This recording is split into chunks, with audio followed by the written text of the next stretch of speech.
नमस्कार साथियों, मैं अनीता श्रीवास्तव आपका हार्दिक अभिनंदन करती हूँ। श्रीमद् वाल्मीकि रामायण में आज का प्रसंग है श्री राम और सुग्रीव की मैत्री तथा श्री राम द्वारा बाली वध की प्रतिज्ञा। श्री राम और लक्ष्मण को ऋषिमुख पर्वत पर सुग्रीव के वास स्थान में बिठाकर हनुमान जी वहां से मलय पर्वत पर चले गए और वहां वानर राज सुग्रीव को उन दोनों रघुवंशी वीरों का परिचय देते हुए इस प्रकार बोले। महाप्राज्य जिनका पराक्रम अत्यंत दृढ़ और अमोघ है, वे श्री रामचंद्र जी अपने भाई लक्ष्मण के साथ पधारे हैं। इन श्री राम का आविर्भाव इक्ष्वाकु कुल में हुआ है। ये महाराज दशरथ के पुत्र हैं और स्वधर्म पालन के लिए संसार में विख्यात हैं। अपने पिता की आज्ञा का पालन करने के लिए इस वन में इनका आगमन हुआ है। जिन्होंने राजसूय और अश्वमेध यज्ञों का अनुष्ठान करके अग्निदेव को तृप्त किया था, ब्राह्मणों को बहुत सी दक्षिणाएं बांटी थी और लाखों गौएं दान में दी थी।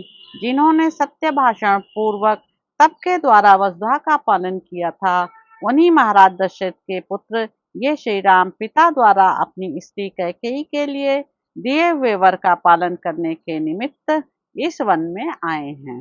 महात्मा श्री राम मुनियों की भांति नियम का पालन करते हुए दंडकारण्य में निवास करते थे।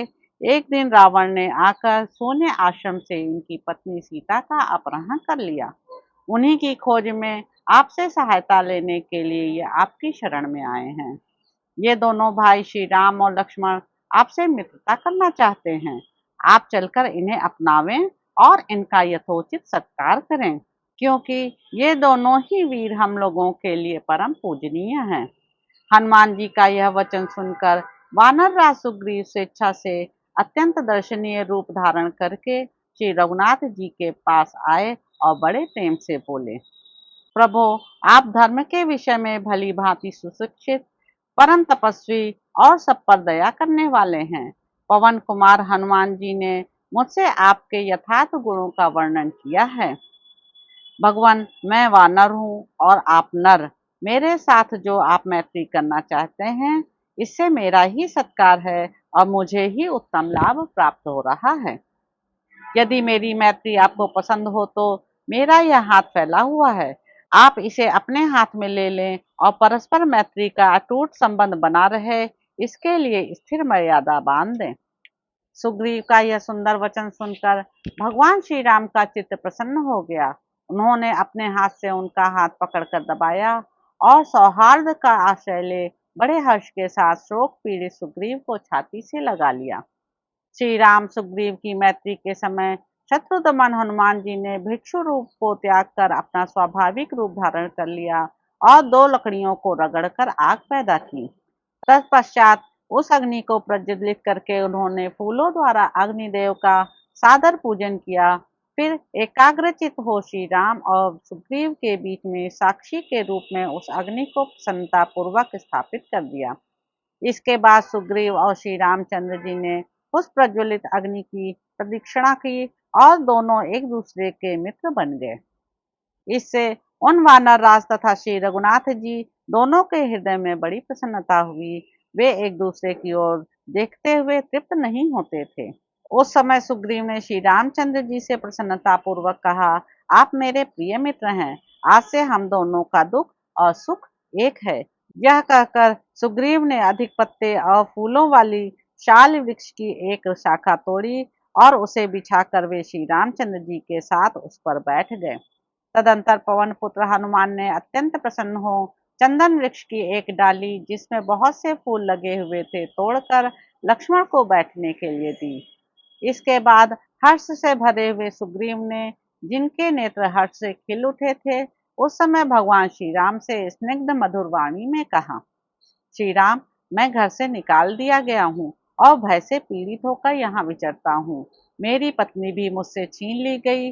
मैंने आतंकित होकर वन में इस दुर्गम पर्वत का आश्रय लिया है। रघुनंदन, मेरे बड़े भाई वाली ने मुझे घर से निकालकर मेरे साथ वैर बांध लिया है।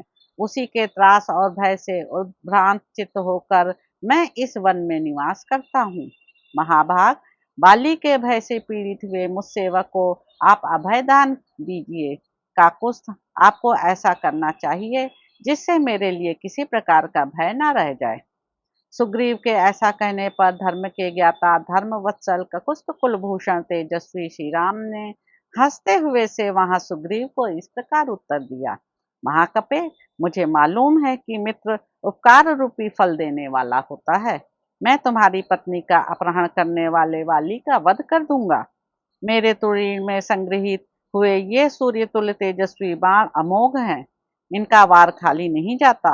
ये बड़े वेगशाली हैं। इनमें कंक पक्षी के परों के पंख लगे हुए हैं, जिनसे ये आच्छादित हैं।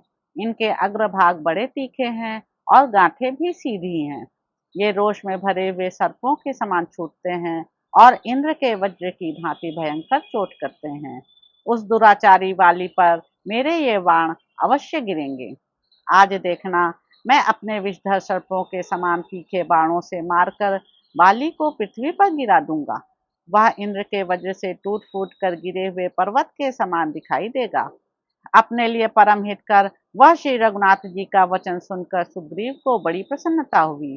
वे उत्तम वाणी में बोले, वीर पुरुष सिंह, मैं आपकी कृपा से अपनी प्यारी पत्नी तथा राज्य को प्राप्त कर सकूं, ऐसा यत्न कीजिए। नरदेव, मेरा बड़ा भाई वैरी हो गया है। आप उसकी ऐसी अवस्था कर दें जिससे वह फिर मुझे मार न सके। सुग्रीव और श्री राम की इस प्रेमपूर्ण मैत्री के प्रसंग में सीता के प्रफुल्ल कमल जैसे कपिराज सुग्रीव के सुवर्ण जैसे तथा निशाचरों के प्रज्वलित अग्नि जैसे बाय नेत्र एक साथ ही फड़कने लगे। तो इस प्रकार साथियों, किष्किंधा कांड में निहित 5वां सर्ग यहाँ पर समाप्त होता है। अब आपसे अगले अंक में मुलाकात होगी। मेरे YouTube चैनल संवाद विद अनीता को लाइक करें, शेयर करें, सब्सक्राइब करें। धन्यवाद साथियों।